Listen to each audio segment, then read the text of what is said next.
Welcome students. আজকে আমি তোমাদের যে জিনিসটা নিয়ে একটা ব্যাখ্যা করব সেটা হচ্ছে খুব মজাদার একটা জিনিস। আমরা এতদিন পর্যন্ত কন্টিনিউটি নিয়ে পড়েছিলাম, ডেরিভেটিভ নিয়ে পড়েছিলাম। এবার যেটা আসছে সেটা হচ্ছে আমরা যখন ডেরিভেটিভ চ্যাপ্টারটা শুরু করেছিলাম তখন দেখেছিলাম যে ডেরিভেটিভ হওয়ার জন্য প্রথম যে ক্রাইটেরিয়াটা সেটা ছিল কন্টিনিউটি, অর্থাৎ অন্তর্কলন যোগ্যতা অর্থাৎ অন্তর্কলন যোগ্য হতে গেলে প্রথমেই কিন্তু আমাদের প্রয়োজন হয়েছিল কন্টিনিউয়াস হওয়া।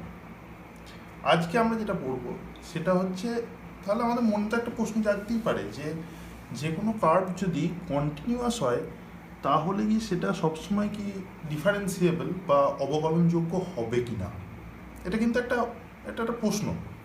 এবার এই প্রশ্নের উত্তরটা খুঁজতে গিয়ে আমাদের কয়েকটা বিশেষ ধরনের ফাংশন বা অপেক্ষক নিয়ে আমাদের একটু আলোচনা করতে হবে। তা আমি সেখানে এই ভিডিওর প্রথমেই কিন্তু সেরকম একটা অপেক্ষকের উদাহরণ দেবো এবং আমি দেখাবো যে অপেক্ষকটি কন্টিনিউয়াস কিন্তু সেটা অবকলনযোগ্য নয়। এবার ভিডিওতে যাওয়ার প্রথমেই আমি তোমাদের কাছে বলি যে যারা এখনও পর্যন্ত আমার এই চ্যানেলটি সাবস্ক্রাইব করেনি তারা অবশ্যই চ্যানেলটি সাবস্ক্রাইব করে নেবে এবং পাশে থাকা বেল আইকনটি অবশ্যই প্রেস করে রাখবে। এবং এই চ্যানেলে আমি কিন্তু অনেক খুঁটিনাটি বিষয়গুলো নিয়ে আলোচনা করি, সেটা তোমরা সবাই জানো এবং আগামী দিনেও করব। যদি তোমাদের কোনো প্রশ্ন থেকে থাকে তাহলে অবশ্যই তোমরা কিন্তু কমেন্ট সেকশনে অবশ্যই লিখবে, আমি সেগুলো নিয়ে পরবর্তী ভিডিওতে কিন্তু আমি আলোচনা করতে পারি। এবার সময় অপচয় না করে আমি প্রথমেই সেই ফাংশনটা লিখে ফেলি। ধরো খুব ইম্পর্ট্যান্ট একটা ফাংশন, ধরে নেওয়া যাক f(x) সমান দেওয়া আছে mod x, যেখানে x নট ইকুয়ালস টু 0 আর ইকুয়ালস টু 0 যখন x ইকুয়ালস টু 0। এবার হচ্ছে mod x টা কি? mod x হচ্ছে mod x ফাংশনটা কি? mod x ফাংশনটাকে আমি যদি ভাঙি তাহলে ঠিক এরকমভাবে পাবো mod x সমান হচ্ছে পজিটিভ x যখন x টা পজিটিভ, নেগেটিভ x যখন x নেগেটিভ। তাহলে mod x ফাংশনটাকে আমি ভাঙলাম। mod x টা হচ্ছে just this is the magnitude of x, মানে উইদাউট দ্য সাইন। এবার আমি এটাকে দেখবো যে এটা কন্টিনিউয়াস হচ্ছে কিনা। এবার যদি আমি mod x ফাংশনটা এটা কার্ভ এখানে আমি যদি ড্র করি, এটা অরিজিন, এদিকে positive x Axis, positive y Axis, negative x Axis, negative y Axis. যদি mod x ফাংশনটার আমি যদি কার্ভ ড্র করি তাহলে আমি ঠিক দেখতে পাবো যে y is equal to x, যে কার্ভটা 45 ডিগ্রি অ্যাঙ্গেলে, সেটা ঠিক উল্টো দিকে তাকাচ্ছে। এটা কিন্তু mod x যে ফাংশনটা তার কিন্তু রিপ্রেজেন্টেশন। তা আমি সিম্পলি এখানে কিন্তু আমি তার জিওমেট্রিটা দেখে অথবা কার্ভটাকে আমি যে গ্রাফিক্যালি দেখেই বুঝতে পারছি যে এটা কিন্তু একটা কন্টিনিউয়াস কার্ভ। এবার যদি আমি সেটাকে ম্যাথামেটিক্যালি প্রুভ করতে চাই যে এটা কন্টিনিউয়াস কিনা, তাহলে সেক্ষেত্রেও তোমরা দেখতে পারো যদি আমি লেফট হ্যান্ড লিমিট আর রাইট হ্যান্ড লিমিট নিই আর ভ্যালু অ্যাট দ্য পয়েন্ট যদি নিই, ভ্যালু অ্যাট দ্য পয়েন্ট অবশ্যই বুঝতে পারছো mod x। এবার যদি এটাকে ভাঙি তাহলে এটাকে আলাদা করে লেখার কিছু নেই, এটা 0ই হবে যদি x ইকুয়ালস টু 0 হয়। তাহলে দেখি বুঝতে পারছো সরি, যদি রাইট হ্যান্ড লিমিট নিই তাহলেও সেক্ষেত্রে 0 হবে, লেফট হ্যান্ড লিমিট নিলেও 0 হবে আর ভ্যালু অ্যাট দ্য পয়েন্ট 0 হচ্ছে। তাহলে সেক্ষেত্রে ফাংশনটা কিন্তু কন্টিনিউয়াস। এবার ঘটনা হচ্ছে আমাদের কিন্তু কন্টিনিউয়াস হলেই কি ডিফারেন্সিয়েবল হবে, এটা হচ্ছে আমাদের প্রথম প্রশ্ন। কিন্তু উল্টো দিকটা কিন্তু সত্যি, যদি একটা ফাংশন কিন্তু যদি ডিফারেন্সিয়েবল হয়, একটা অপেক্ষক যদি তার যদি অবকলনযোগ্য হয় তাহলে অবশ্যই কিন্তু সেটা কিন্তু অবকলনযোগ্যতার কিন্তু প্রথম শর্ত হচ্ছে তাকে কিন্তু কন্টিনিউয়াস হতে হবে। এবার আমি যে কন্টিনিউটি থেকে ডিফারেন্সিয়েবিলিটি অর্থাৎ অবকলনযোগ্যতার যে ভিডিওটা আগে বানিয়েছি সেখানে তোমরা দেখতে পারো যে আমি যে কার্ভটা নিয়েছিলাম, যে ফাংশনটা আমি নিয়েছিলাম আর কি y is equal to x, যে কার্ভটা আমি ড্র করেছিলাম তার যে কোনো একটা পি পয়েন্টে যদি আমরা যে ট্যানজেন্টটা ড্র করেছি সেই ট্যানজেন্টটা কিন্তু সেইখানে কিন্তু আমরা যে ডেরিভেবিলিটি বা ডিফারেন্সিবিলিটির যে কন্ডিশনটা অ্যাপ্লাই করেছিলাম সেটা বলেছিলাম যে ট্যানজেন্টটা কিন্তু ইউনিক ট্যানজেন্ট হতে হবে। ইউনিক ট্যানজেন্ট হলেই তবেই কিন্তু ডিফারেন্সিবল হয়। সেটা কিন্তু জিওমেট্রি, বাই জিওমেট্রি। আমার যদি ট্যানজেন্টের ট্যানজেন্ট যদি ইউনিক হয় তবেই কিন্তু সেই পয়েন্টে ডিফারেন্সিবল হবে কার্ভটা। কিন্তু আমরা যদি এই মড এক্স কার্ভটাকে নিই তাহলে এক্ষেত্রে দেখো এই জিরো পয়েন্টে কিন্তু কোনো ইউনিক ট্যানজেন্ট পাওয়া যাবে না। ইনফ্যাক্ট এখানে কিন্তু মোর দ্যান ওয়ান ট্যানজেন্ট আসবে। কীরকম? আমরা যদি এই বরাবর যে স্ট্রেট লাইনটা আছে, মানে এই পার্টে যে স্ট্রেট লাইনটা আছে, সেই স্ট্রেট লাইনটাকে যদি আমরা কনসিডার করি তাহলে এই পয়েন্টে যদি ট্যানজেন্ট ড্র করতে চাই, আর স্ট্রেট লাইনের ট্যানজেন্টের ক্ষেত্রে আমরা জানি যে স্ট্রেট লাইনের ট্যানজেন্ট কিন্তু সেই স্ট্রেট লাইন বরাবর হয়, তাহলে আমরা কিন্তু এই বরাবর একটা ট্যানজেন্ট পাবো। আবার দেখো আমরা যে পজিটিভ পার্ট যেটা রয়েছে রাইট সাইডে যে পার্টটা রয়েছে কার্ভের, সেখানে আমরা যদি এই পয়েন্টে আমরা যদি ট্যানজেন্ট ড্র করতে চাই তাহলে সেক্ষেত্রে আবার এইরকম একটা ট্যানজেন্ট পাবো। তাহলে বাই ইন্সপেকশন বাই জিওমেট্রি থেকে আমরা পাচ্ছি যে ও পয়েন্টে কিন্তু অবশ্যই একাধিক ট্যানজেন্ট আছে, সেই জন্য কিন্তু এখানে এটা ডিফারেন্সিবল হয় না। এবার যদি আমরা ম্যাথামেটিক্যালি ক্যালকুলেট করতে চাই তাহলে সেক্ষেত্রে আমাদের লেফট হ্যান্ড আর রাইট হ্যান্ড ডেরিভেটিভটা বের করতে হবে। তাহলে সেক্ষেত্রে আমরা কী করব, লেফট হ্যান্ড ডেরিভেটিভ যদি করি তাহলে কী হবে, limit h tends to 0 minus f of x plus h minus f x by h. তাহলে সেক্ষেত্রে আমরা কী বসাবো, limit h tends to 0 minus f of x plus h. তাহলে লেফট হ্যান্ডের জন্য এটা বসাবো, তাহলে minus x plus h minus f এক্সের জন্য minus minus plus x by h. তাহলে এক্ষেত্রে দেখতে পাচ্ছি যে যদি এটা নিই minus x minus h plus x by H, কাটাকাটি করে দেখা যাচ্ছে মাইনাস ওয়ান হচ্ছে। তাহলে লেফট হ্যান্ড ডেরিভেটিভ হচ্ছে এটা, আর রাইট হ্যান্ড ডেরিভেটিভ যেটা অ্যাকচুয়ালি ডেরিভেটিভ ঠিক নয়, আমাদের এই লিমিটের ক্যালকুলেশনটা করার পরে যদি আমার left hand right hand equal হয় তখন বলি ডেরিভেটিভ এক্সিস্ট করছে। সুতরাং লেফট হ্যান্ড ডেরিভেটিভ বা রাইট হ্যান্ড ডেরিভেটিভ লেখার কোনো প্রয়োজন নেই, আমরা এই লিমিটটা ক্যালকুলেশন করা আর কি, লেফট হ্যান্ড লিমিট আর রাইট হ্যান্ডের জন্য কী হবে, প্লাস এক্স প্লাস এইচ হবে আর মাইনাস এক্স হবে বাই এইচ হবে। তাই এটা ক্যালকুলেশন করলে কত হয়, এটা প্লাস ওয়ান। তাহলে এখানে বোঝাই যাচ্ছে লেফট হ্যান্ড আর রাইট হ্যান্ড যে লিমিট দুটো আমরা ক্যালকুলেশন করছি, একটা প্লাস ওয়ান হচ্ছে, একটা মাইনাস ওয়ান হচ্ছে। তাহলে এখান থেকে প্রসঙ্গতেই বলা যায় যে এটা ডিফারেন্সিবল নয়। বাই ইন্সপেকশনও দেখতে পেলাম যে একাধিক ট্যানজেন্ট এক্সিস্ট করছে। আসলে কি আমরা যখন ওই ডেরিভেটিভের যে জিওমেট্রিটা পড়েছিলাম তখন কিন্তু এটা বলেছিলাম যে ট্যানজেন্ট অ্যাকচুয়ালি ডেরিভেটিভ হচ্ছে সেই পয়েন্টে যে ট্যানজেন্ট আছে সেই ট্যানজেন্ট পজিটিভ এক্স অ্যাক্সিস এর সঙ্গে এক্স অ্যাক্সিস ডাইরেকশনের সঙ্গে যে কোণ উৎপন্ন করে তার ট্যানজেন্ট। অর্থাৎ এই পয়েন্টে যদি ডেরিভেটিভ ডিওয়াই ডিএক্স হয় তাহলে সেক্ষেত্রে এটা হয় dy dx equals to tan psi dy dx equals to tan psi, এটা হয়। তাহলে সেই রকমই আর কি, আমরা এখানে কোনো ইউনিক ট্যানজেন্ট পাচ্ছিলাম, এটা হলো না, ফেল করলো। এবার ঘটনা হচ্ছে এই জিনিসটাকে আমরা পরে আমরা খুব ইম্পর্ট্যান্ট একটা থিওরেম আছে যেটা আমাদের পড়তে হবে, সেটা আসা যাক। সেটা হচ্ছে রোলস থিওরেম। বেশ, এবার আমরা যেটা নিয়ে আলোচনা করবো সেটা হচ্ছে রোলস থিওরেম। খুব ইম্পর্ট্যান্ট একটা থিওরেম, এটা কিন্তু আগে যে এক্সাম্পলটা দিলাম তার সঙ্গে কিন্তু একটা সম্পর্ক আছে। বেশ, তাহলে আমি স্টেটমেন্টটা প্রথমে বলি। স্টেটমেন্টটা হচ্ছে এফ এক্স একটা রিয়েল ভ্যালু ফাংশন, যেখানে এক্সটা অবশ্যই এবি ক্লোজড ইন্টারভেলের মধ্যে আছে। ক্লোজড ইন্টারভেল মানে আমরা যদি রিয়েল অ্যাক্সিসের উপরে দুটো পয়েন্ট নিই, এখানে এ এখানে বি, তাহলে এ বি যে আমরা রেখাংশটুকু পাচ্ছি এবং তার উপরে যে ইনফাইনাইট নাম্বার অফ পয়েন্টস আছে সেই পয়েন্টগুলোকে কালেক্ট করে আমরা যে সেটটা কনসিডার করবো সেটাই কিন্তু এ বি ইন্টারভেল। এবার যদি আমি এই এন পয়েন্ট দুটোকে কনসিডার করি তাহলে কিন্তু সেটা ক্লোজড ইন্টারভেল হবে। আর ডিটেলসে যাচ্ছে না, এটা সেট থিওরির যে কোনো ক্লাসে বলে দেওয়া যেতে পারে অথবা সেট থিওরি থেকে তোমরা পড়তে পারো। এবার এফএক্স ফাংশনটা একটা রিয়েল ভ্যালুড ফাংশন এবং তার সঙ্গে কিন্তু আরও তিনটে কন্ডিশন এখানে অ্যাড করা আছে। খুব ভালো করে দেখবে, f x is continuous over AB closed interval.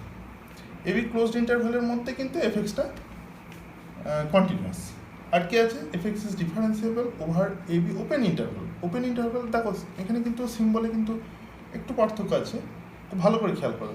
Closed interval হলে আমরা কিন্তু থার্ড ব্র্যাকেট ইউজ করছি, আর ওপেন ইন্টারভেল হলে সেকেন্ড ব্র্যাকেট, ফার্স্ট ব্র্যাকেট।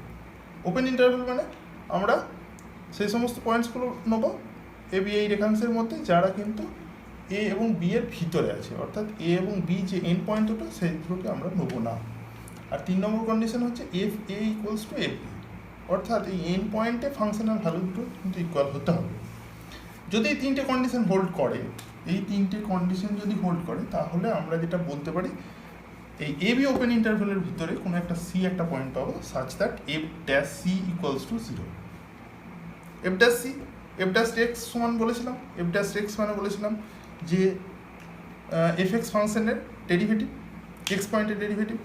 এবং আরও যদি আমি জিওমেট্রিতে যাই তাহলে সেখানে আমি কি বলেছিলাম যে এফ এক্স ফাংশনটি এক্স পয়েন্টে যে ট্যানজেন্ট হচ্ছে সেই ট্যানজেন্ট এক্স অ্যাক্সিসের পজিটিভ ডাইরেকশনের সঙ্গে যে কোণ উৎপন্ন করেছে তার ট্যানের মান। তাহলে এখানে এফ ড্যাশ সি মানে সি পয়েন্টে এফ এক্স ফাংশনের যে ট্যানজেন্ট সে এক্স অ্যাক্সিসের পজিটিভ ডাইরেকশনের সঙ্গে যে কোণ উৎপন্ন করেছে তার ট্যানের মান, তার ট্যানের মান 0। অর্থাৎ ঘটনাটা ঠিক এরকম যদি হয়, তাহলে এই পয়েন্টে যদি আমি ট্যানজেন্ট ড্র করি, তাহলে এইখানে যেটা হয় সাই, তাহলে ডি ওয়াই ডি এক্স সমান আমরা কী পাচ্ছি, ট্যান সাই। তাহলে এই ক্ষেত্রে এটা যদি সি পয়েন্ট হয়, এই পয়েন্টে যদি সি পয়েন্ট হয়, তাহলে সেক্ষেত্রে এফ ড্যাশ সি সমান 0। তার মানে এটা কি দাঁড়াচ্ছে যে এই পয়েন্টে যে ট্যানজেন্ট ড্র করা হয়েছে তার যে পজিটিভ অ্যাক্সিসের সঙ্গে যে পজিটিভ এক্স অ্যাক্সিসের সঙ্গে যে কোণটা উৎপন্ন করেছে তার ট্যানের মান হচ্ছে 0।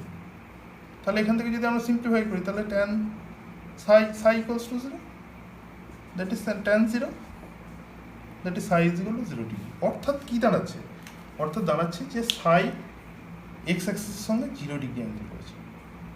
অর্থাৎ এটা হতে পারে যে ট্যানজেন্ট হয় সে নিজে এক্স অ্যাক্সিস অথবা এক্স অ্যাক্সিসের সঙ্গে প্যারালাল। এই দুটো ঘটনা কিন্তু ঘটবে, either itself x axis or it is parallel to x axis, এই দুটোর মধ্যে একটা ঘটনা ঘটবে। এবার এইটার যে প্রুফটা আছে সেটা বিয়ন্ড আওয়ার স্কোপ, সুতরাং আমরা সেটা প্রুফটাকে কিন্তু স্কিপ করব। আমি জাস্ট জিওমেট্রিটা দিয়ে কিন্তু এটাকে একটু বুঝে নেওয়ার চেষ্টা করব, জিওমেট্রিটা দিয়ে। তাহলে আমি ছোট্ট করে একটা ছবি আঁকি, কী হবে জিনিসটা, সরি এটা এ, এটা বি। এবার আমি একটু অ্যাডজাস্ট করে নিচ্ছি, 3 নম্বর কন্ডিশনটাকে আগে অ্যাপ্লাই করে নিচ্ছি এখানটায়। মানে এই হাইট দুটো ইকুয়াল, এটা এফ বি, এটা এফ এ। এবার ঘটনা হচ্ছে এই দুটো ইকুয়াল, আর কি বলেছে F x is continuous over A B closed interval, মানে কন্টিনিউয়াস, কোনো ছেদ নেই।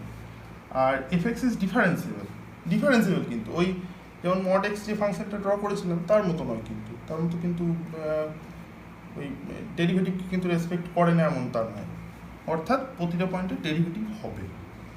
তাহলে আমি যদি ফাংশনটাকে এরকমভাবে ভাবি, এরকম যে কোনোভাবে ভাবতে পারি জিলেপি প্যাঁচের মতো, তাহলে এখানে ইকুয়াল হবে, তাহলে এই ভ্যালু আর এই ভ্যালু ইকুয়াল হবে, হাইট দুটো ইকুয়াল হলো।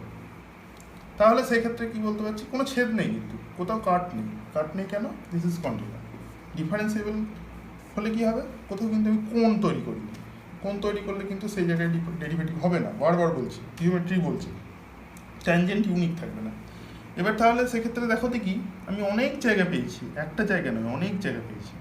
তাহলে এইটাকে যদি আমি সি সেই পয়েন্টটা ভাবি, এই পয়েন্টে যদি সিটা ভাবি, তাহলে সেখানে কী হবে, আমি এখানে যে ট্যানজেন্টটা ড্র করবো,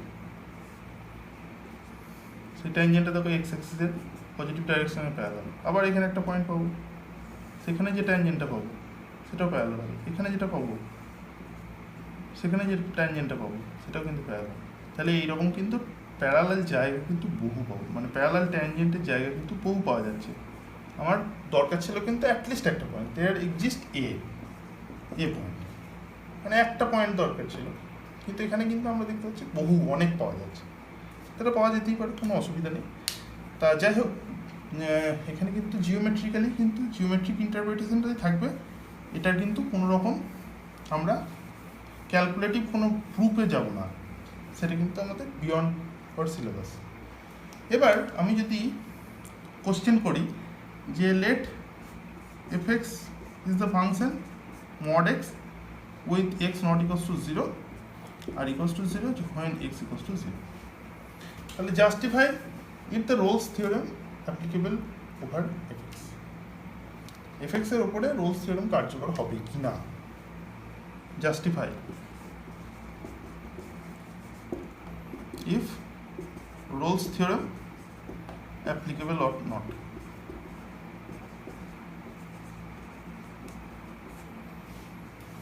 রোলস থিওরেম অ্যাপ্লিকেবল হবে কি হবে, এবার দেখা যাক। দেখো একটা জিনিস দেখো, 1 নম্বরে অবশ্যই fx ইজ কন্টিনিউয়াস,